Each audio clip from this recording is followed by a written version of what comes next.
What is up, future mansion builders? This is Laura Chotkevys with Assisted Living Investing, and I have my wife and business partner, Laura, here. Hello. And we're going to be talking about some amazing lessons learned.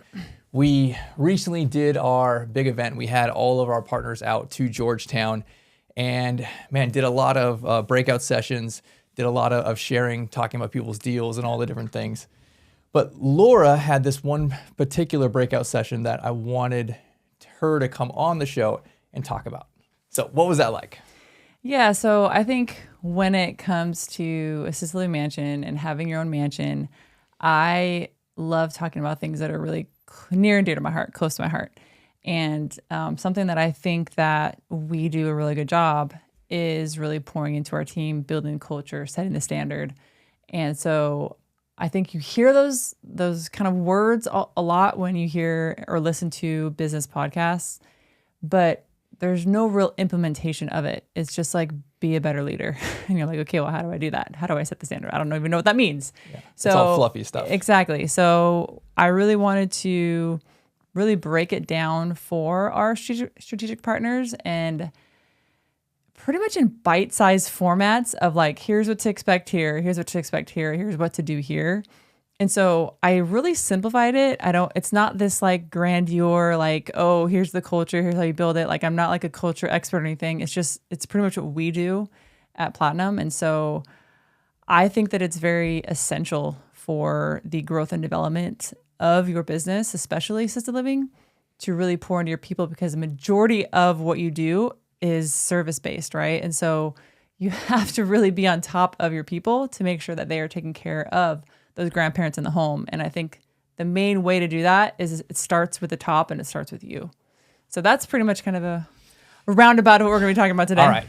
So let's take one step back from there, right? If you want to have a successful business, people talk about the 3 Ps, right? Your product, your process, and your people. So your product, right? We build these luxury, gorgeous, upscale mansions, and it's the best. It's the best in our market. It's the best in all of our partners' markets. So your product's the best, right?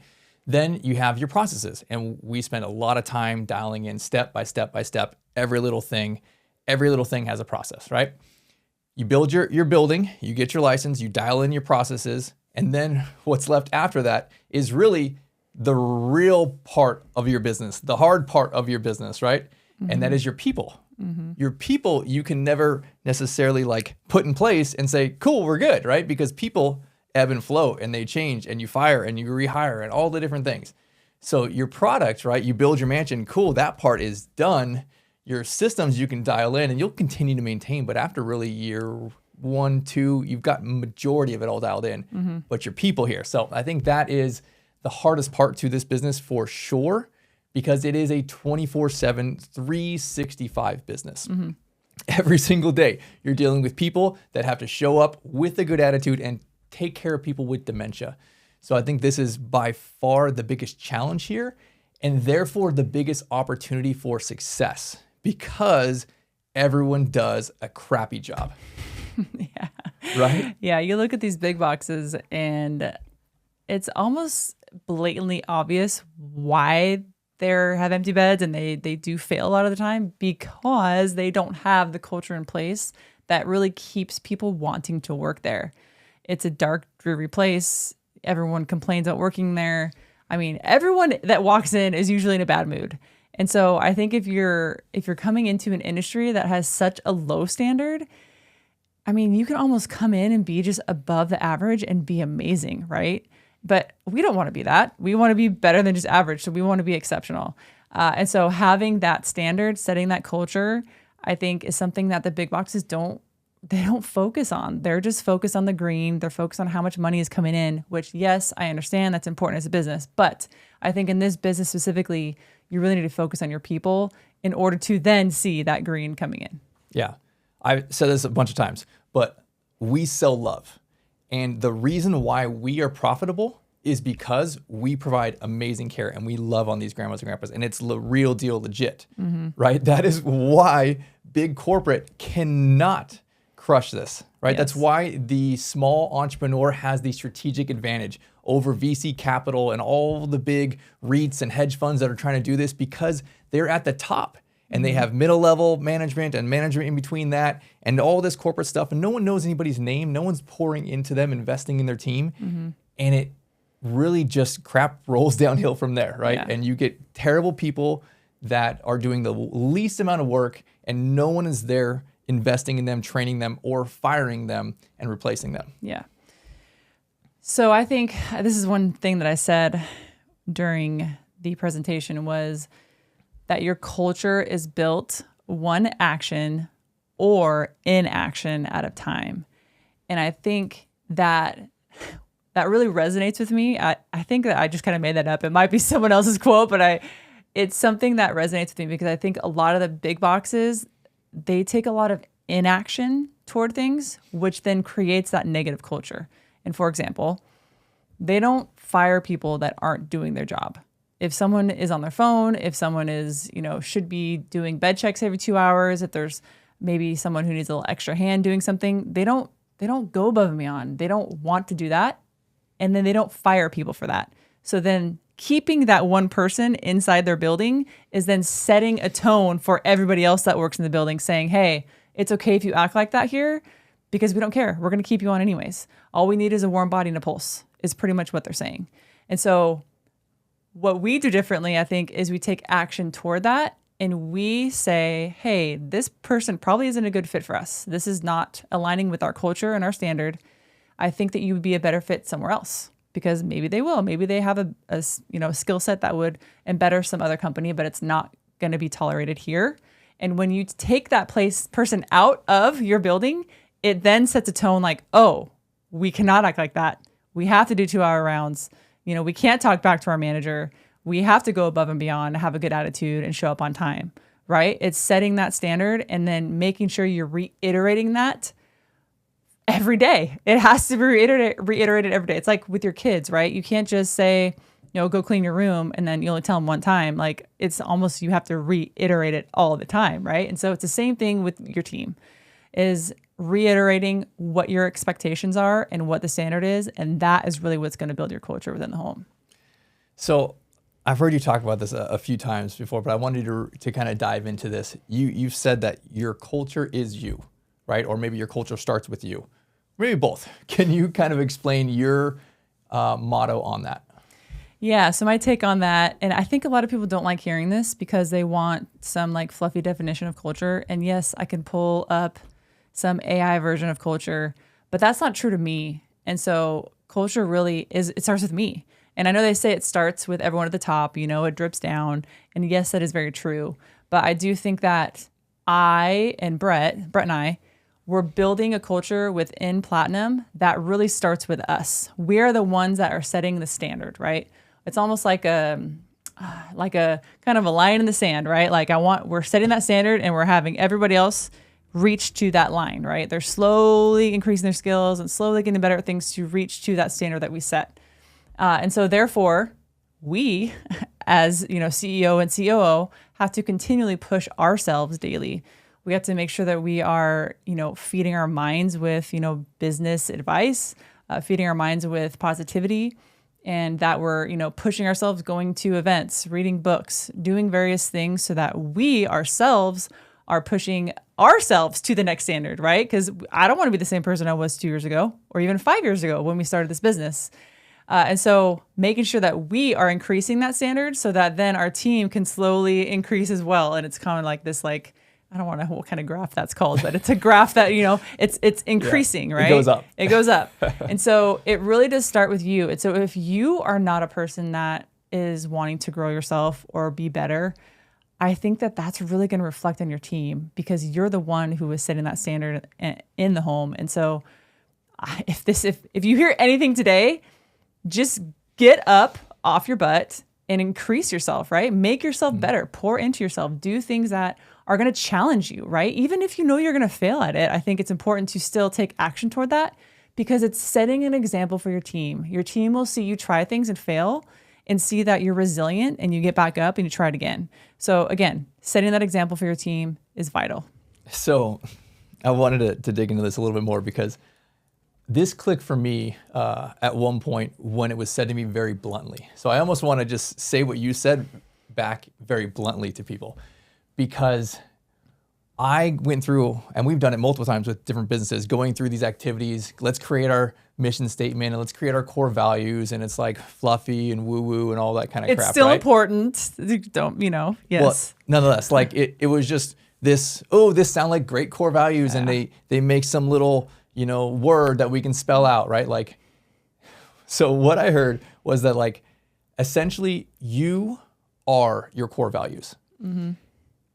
If we're talking about holding a standard and raising people up to this standard, you are that standard. And here's the bluntness. If you suck, your business is going to suck. Yeah. Because you are only encouraging people up to your level of suckiness. Mm-hmm. If you are excellent, then you can pull people up to excellence. If you are good, pushing towards excellence, then you can push and pull people up to good, pushing towards excellence, right? Like, it is not about, let's find, the Google search on the best core values and pick a couple. No, who are you and who am I?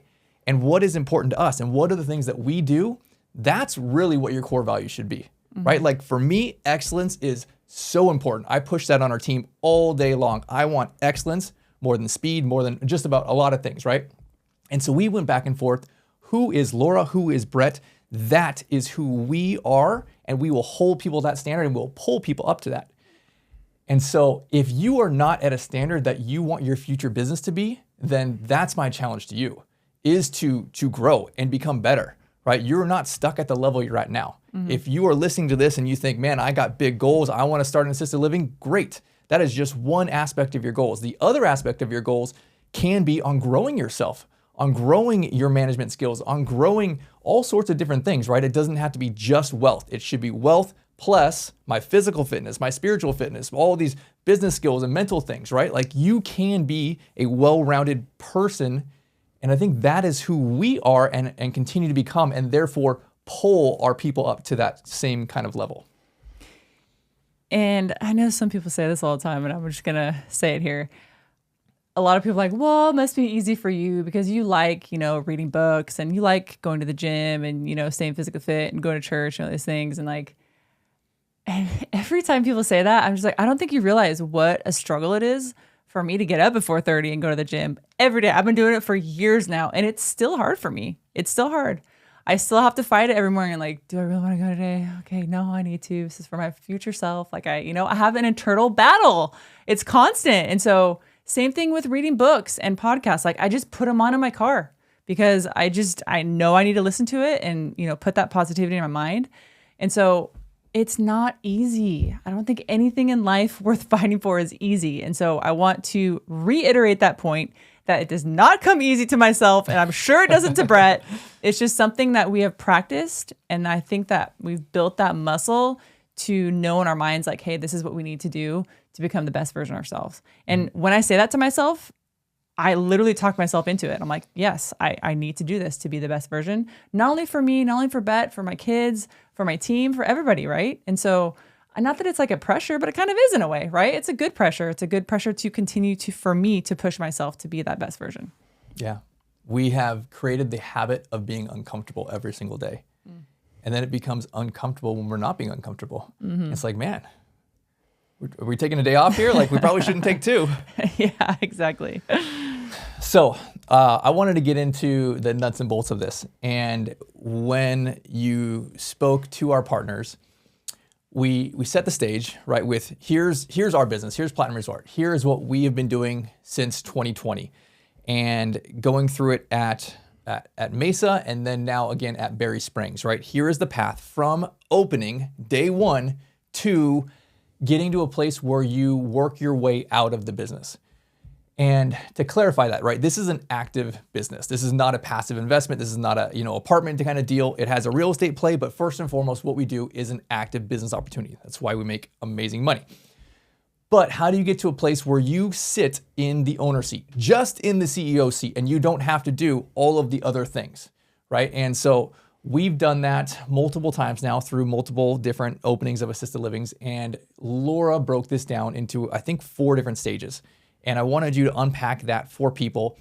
So it's not just, fluffy hoo-ha kind of stuff. It's actionable. Here's your focus. Do this. And then after that, then do this. And then after that, do this until you get to a place where, now you just work on the business and not in the business. Yeah, so I'm gonna break down kind of in months in 4 sections from 0 to 3, 3 to 6, 6 to 12, and then 12 to 24 months. So it's in 4 sections, and it kind of is actionable items for each of those months after you open your doors of your assisted living mansion. And so I want to start off by saying that when we first opened our first assisted living, I had the unrealistic expectation that everybody that I hired was just going to be the best person ever. Like, I know good character, right? I mean, I did all the interviews. I know exactly who to say no and yes to. And boy, was I wrong. Oh my goodness. People are really good actors and actresses, and they're going to put on this front in the beginning, and you're going to think that they're the perfect person. Like, how did I get so lucky to get this person? Like, all these things, right? And they come in and they're great for a couple of weeks, and then their true self comes out. And so I think this is, the first 6 months of opening your mansion is very difficult, but it's pivotal for the pretty much the reputation of your mansion. And so, and also what we just talked about, the culture and the standard that you set within the home. And so I'd say the first 0 to 3 months, so the day you open your doors to, the 3-month mark in, you really need to fire those bad apples. And when I say that, I think you know exactly what I'm talking about. It's those people that come in and they just maybe cause drama. They're not in alignment with the core values. They have a standard that is way far below what you expect, and they're just not a fit for your home. And I think that's okay. They might be a great fit for somewhere else. And so I think it's very important to put your foot down and to get rid of those bad apples. And so I think we filtering. Instead of firing, we say filtering, which sounds a little better, right? You're just filtering through people. You're still firing them, yeah. But I think that, and it sounds really mean, but it's not, because what's important to you at your mansion, and is what should be important to every single person in the assisted living mansion, is the care of the grandparents. That is ultimately why we're there, to give them the best care possible, to give them a life of vitality, to see them thrive. That is why we are here. And if there's someone that's coming into your house that is not portraying that is not giving them that thriving life, then they cannot be with you anymore. And so I think that it's really important that standard is set within the management that you have hired, so that they can then filter or fire these individuals that do not fit that same culture and standard. And so I'd say the first 0 to 3 months, you're going to be going through a lot of people. Just for an example, and you're probably going to think, wow, you guys really don't know how to hire appropriately. We've already gone through 18 people in the first 10 weeks of opening Berry Springs. That's 2 mansions though. Yeah, 2 mansions. Okay, 18 people. So I want you to have understanding that you are going to miss-hire, and that's okay. I think that no one told me that before. I think I would have had a better understanding of it and a better grip of it if I would have known that beforehand, but I did not. And so I'm telling you now that you will hire people that should not be within your home, and that is okay to fire them. Make sure you have a paper trail of things that you tried to help them and better themselves, and they did not prove that. So, sorry. I want to give a little color. Okay, sure. So, these numbers even surprise me, but I walk in and I see the people just sitting on their phone, like they're hiding in the corner on TikTok. And I'm like, what are you doing? I'm not paying you for this. Like, go take care of those grandmas.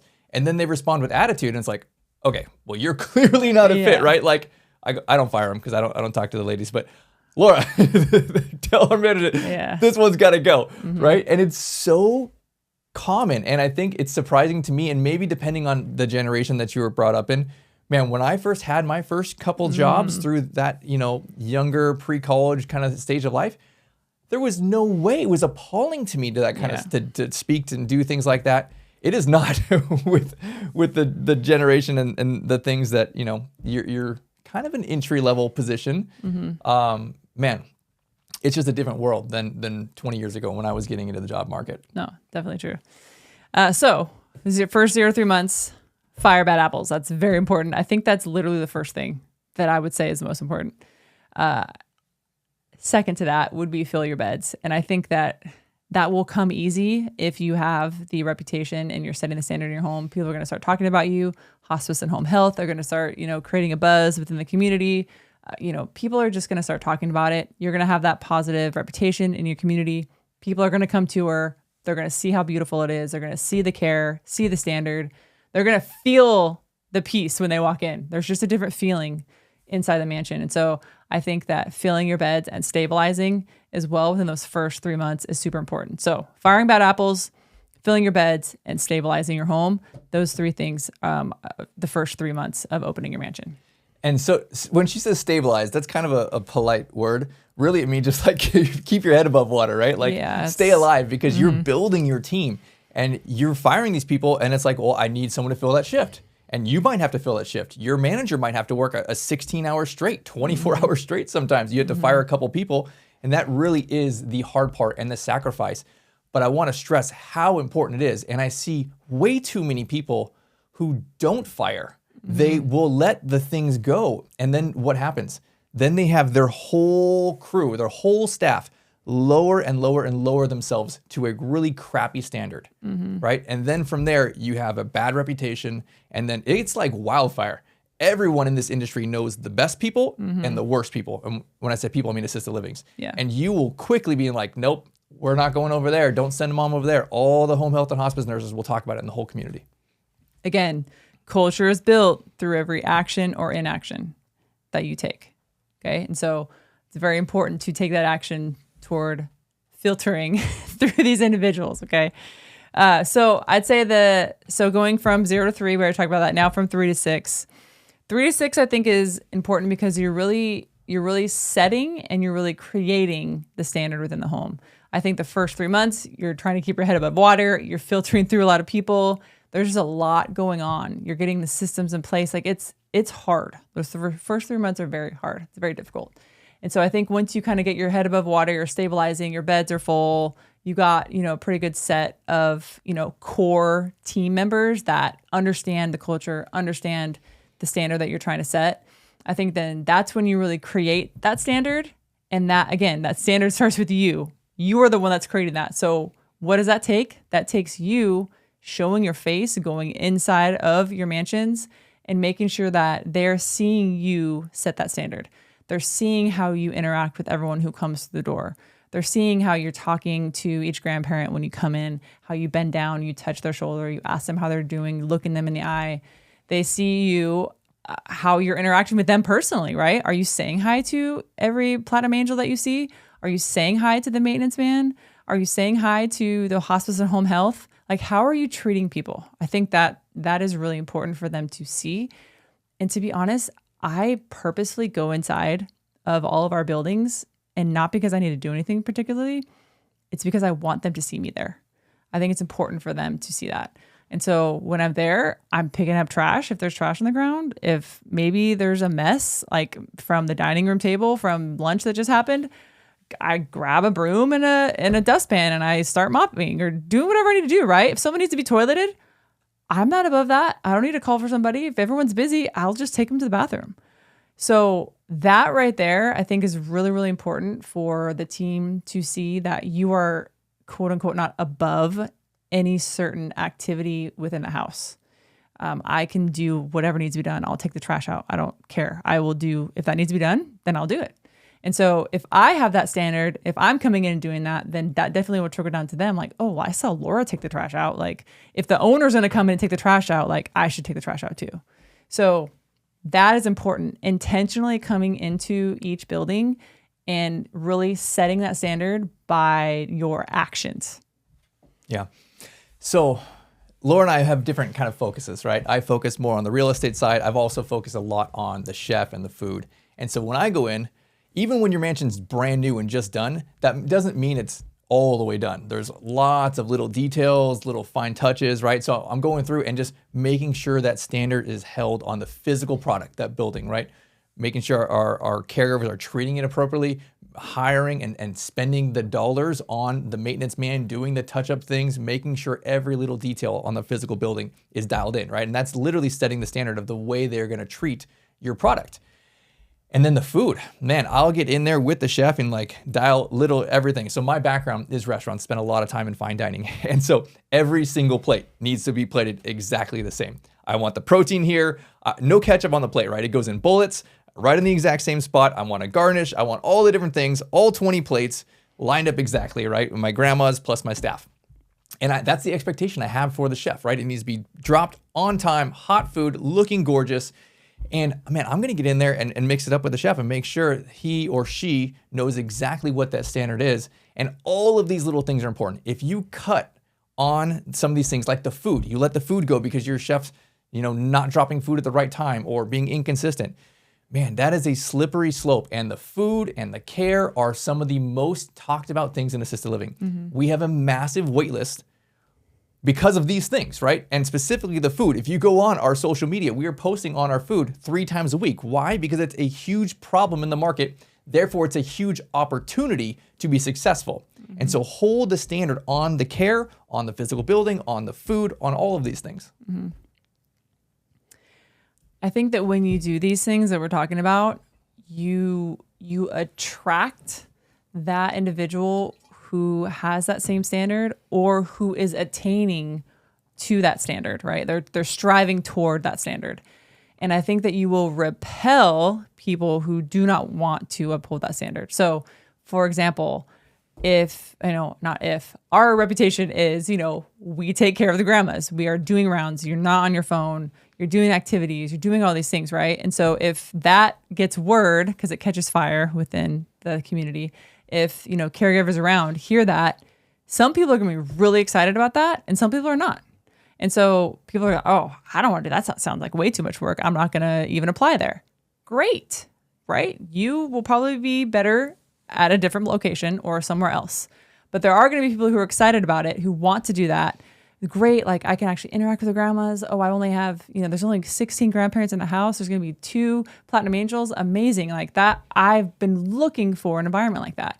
And so same with the chef, right? Like our current chef used to work at a big box and it was just him cooking for over 100 people. And now he comes to our location and he's cooking for 16 grandmas. He's like, this is a cakewalk. This is amazing. And so again, but there's also some chefs who that's really stressful and they can't do that. And that's okay.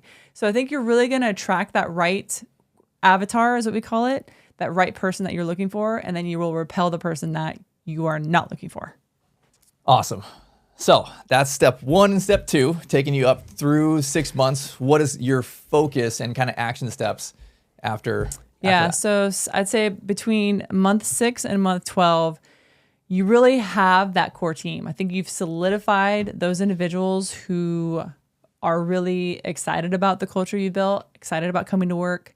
They're pretty much living out the core values that you have, and not just at work, but they're living it out in their personal lives too. And I think that there's going to be a core set of people. There's going to be a few people that just kind of waver, right? A few of those shifts come in and out, and that's fine as long as you have your core set of people. So you're going to have those core who uphold the standard. And from there, it's really important that you pour into that team. And I know this can be kind of hard for people. And to be honest, like it's kind of hard for me in a little way. Like it's a lot of effort, but it's effort that I think is vital for the real heartbeat of your business. Because the heartbeat of your business is your people.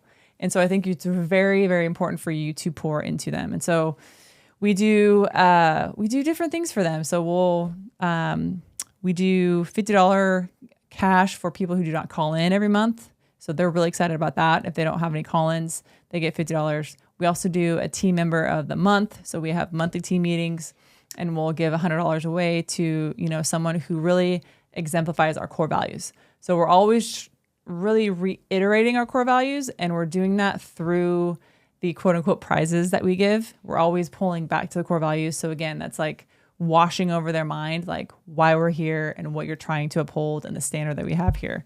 And so those 2 things they get super excited about.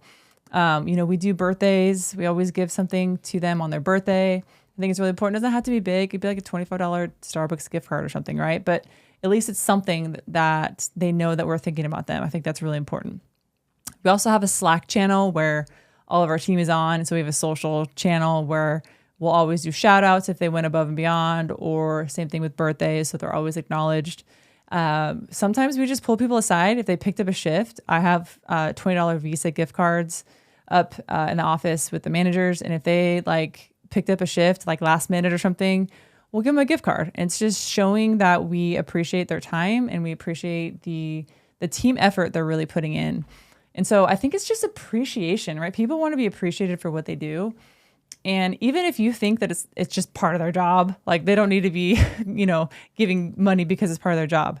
Yes, I understand that it is part of their job, but I still think that people need to be, appreciated. Who doesn't want to be appreciated? Everybody does. And so I think once you really have those core staff, you're pouring into them, making sure you're asking about their family. You're, how are the kids? Oh, how'd the soccer game go? Or, oh, I heard you went on vacation. How was that? Like, really just build relationships with your team. It doesn't have to be on this like crazy personal level. It can be pretty surface level, but I think that you are showing them that you care for them. That's really pouring into them. If you have books that you think that they might like to read, I think it's amazing. Do that. Like, share podcasts with them. Just do things that are going to help their skill set. If there's certain things that maybe they want to take a class, encourage that. If you want to help them financially, you can do that too. So there's lots of different ways you can pour into your team. It just takes time. It takes a little thought, but I think that goes so far in building that culture once you start pouring into them. So from a practical perspective, right? You as the owner, you're getting through the first 6 months, you're stabilizing, you're getting through the hard part. And then now you really honestly have more free time, right? You have more time to now work on the business, and you are using that time to, by kind of month 6, you've got most of the systems dialing in. You're just kind of dialing in the smaller and maybe medium-sized problems that come up, right? You're focusing your attention there, which leaves a lot of time in the work week to therefore pour into your team. Mm-hmm. Your management included, your staff included, your chef included, right? Like we've done trainings for financial freedom. Mm-hmm. Every single January, right? We'll invite all of our staff to come to this, and I'll show you, here's how we've done this step by step, how we've invested in real estate, how we've gotten financially free, all the different things, right? Mm-hmm. Pouring into our staff in multiple levels. So then also including, right, additional training, medication training, dementia training, paying for these extra things for the staff and really growing them as a caregiver or chef, but also growing them as a human and really towards the standard that we're looking for. Mm-hmm. Yeah, he's you're jumping forward here. No way, I wouldn't do that. He's jumping forward on the fourth one here. So the fourth one that I really wanted to talk about was 12 to 24 months. And so I think after those first 3 steps, I like calling them like like lily pads. I don't know why it helps in my mind that I'm like jumping from one lily pad to the next. And so the 4th lily pad we have here is 12 to 24 months. And I think that this is really important too. This is really what I'm constantly doing, and that is pouring into your managers. Because once you pour into your managers, that then is going to overflow and it's going to pour into the team. And so if you're not pouring into your managers, then there's nothing being poured into your team. And there's going to come a point where you have a lot of people on your team where you can't necessarily pour into that team just yourself as the owner. It's going to be too much. You don't have that much time. And so I think focusing then on the, 5 or 6 managers or however many you have, once you have multiple locations, then that's vital because then they're going to be able to in turn turn around and then pour into your team. And so it's kind of along the lines of what Brett was talking about with pouring into your managers. I mean, we do lots of things for our managers. Like you said, dementia training, we'll do different skill set training for them and we'll pay for it.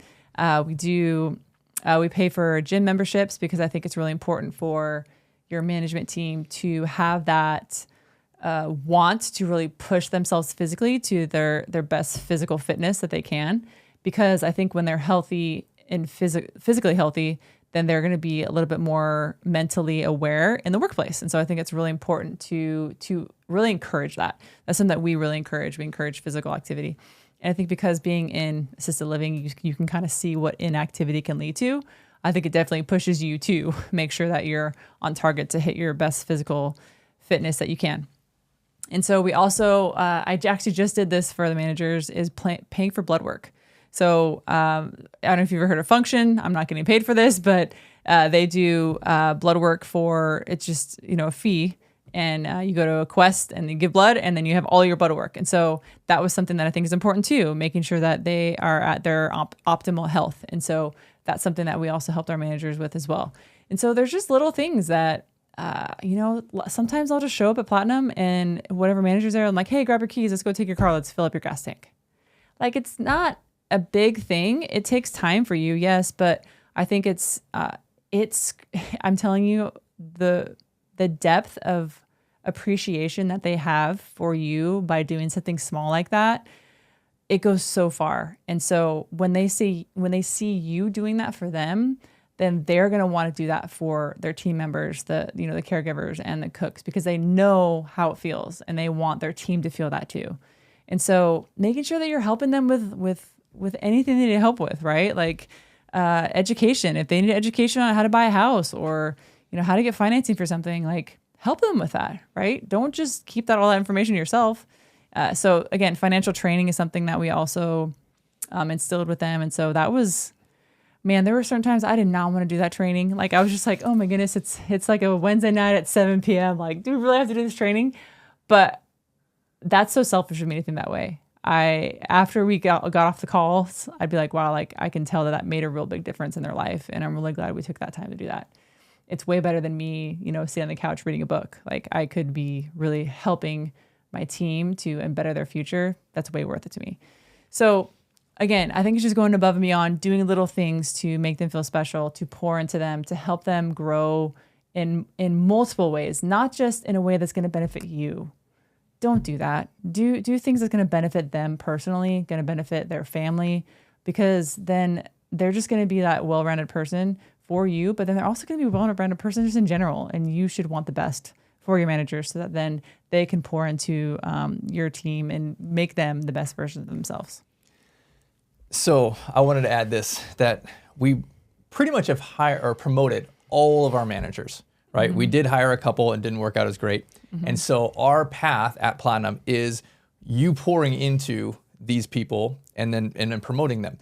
But even after that, you pouring into our managers and the managers turning around and pouring into the caregivers, and then those caregivers being able to be promoted, mm-hmm. right? And it becomes almost this waterfall down the line of you at the top creating the culture, setting the standard, encouraging, growing them, and then almost like going downhill with that, right? With mm-hmm. like for all the new people, they're jumping on board. Some of them are not making it; they're not cutting the standard, and then some of them are, and they're able to rise up to that occasion and then grow within the company. Mm-hmm. So then you, as the CEO, one of your main focuses, right, is not necessarily doing all these different things in the business. Your main focus is pouring into the team that do all the things in the business.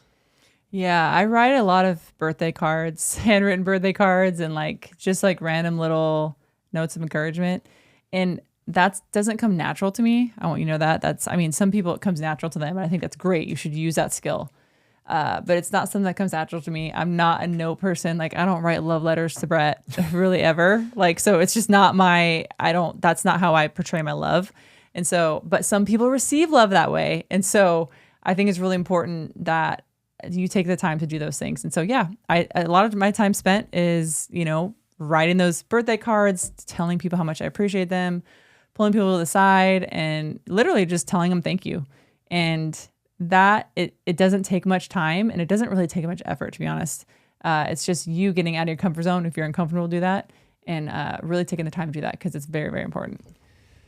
So I think this industry is slightly unique, and I wanted to tie these two things together, right? You as the owner, the CEO, you don't have to focus so much on let me make sales, let me go, close these big deals, let me, find new clients.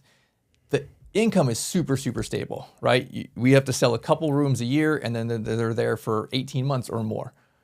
The hardest part is getting people to show up every single day and actually make a difference and help people and serve and love, right? So what Laura's doing here is, I think, very unique to this industry. Instead of going and doing sales and all these numbers and all this kind of stuff, she's building and pouring into their team so that they can go and do the hardest job, which is showing up every day with a great attitude and taking care of people with dementia. That right there is the one thing that you have to do to be successful. Now, I say there's lots of things you have to do to be successful, but that is like the one major thing that gets the ball rolling and will build a reputation and keep your beds full and keep great people coming, right? And so that was something that I don't think either of us anticipated 5 years ago when we got into this industry. Yep. I thought that I was just going to hire amazing people and they were just going to be amazing forever. And I didn't have to like pour into them. But granted, like we didn't really know leadership at that point either. I think that we again have grown a lot in the last 5 years to understand the importance of really like holding that. What is that? When you're holding a The baton? Yes, the baton or a fire. What is it called? The torch? Thank you. Oh my gosh. Holding a torch, right? You're holding the torch and you're leading the pack behind you. And I think that I didn't understand the importance of that. I didn't realize that was what it was going to be. I thought everyone was just going to be up with us in front, but it's no, you're the leaders. You're the one who is forging the path ahead. And so, yeah, I didn't realize that 5 years ago, but now it's like what Brett said, the most important thing I think for the success. So any final thoughts? If people want to get better at their leadership skills, their management skills, what should they consider? Yeah, so I think the things that I really do to really build myself is I have uncomfortable conversations, I think first and foremost. So if you have conversations that you are trying to steer away from, I think you shouldn't do that. I think having those uncomfortable conversations is going to make you a better communicator. I think when you're a better communicator, you're a better leader. So that's one thing I would say. Second thing is to pour into yourself. You don't just expect it to just like osmosis, like sink into you, right? Like you have to take that effort. You have to, purchase that Audible and, put those books in your cart and, play them in your car or do whatever you need to do. Wake up early to start reading that book. Even if it's just 10 minutes a day, you'll get through that book very quickly if it's 10 minutes a day. Taking the effort to realize that if you are not growing yourself, then your team is not going to do that either. And that's going to make your business suffer. So those two things, I think, going to different conferences, I think surrounding yourself with other leaders or other individuals who have placed themselves in a position to where they have those leadership skills and abilities for where you can learn from them, I think is also really important too. So you need to take the action for yourself. It's not, don't rely on somebody else to teach you these things. You got your cell phone. That's all you need, really. And you can learn anything you need as far as leadership skills. Awesome. Well, I appreciate you being on with us and sharing all these gold nuggets.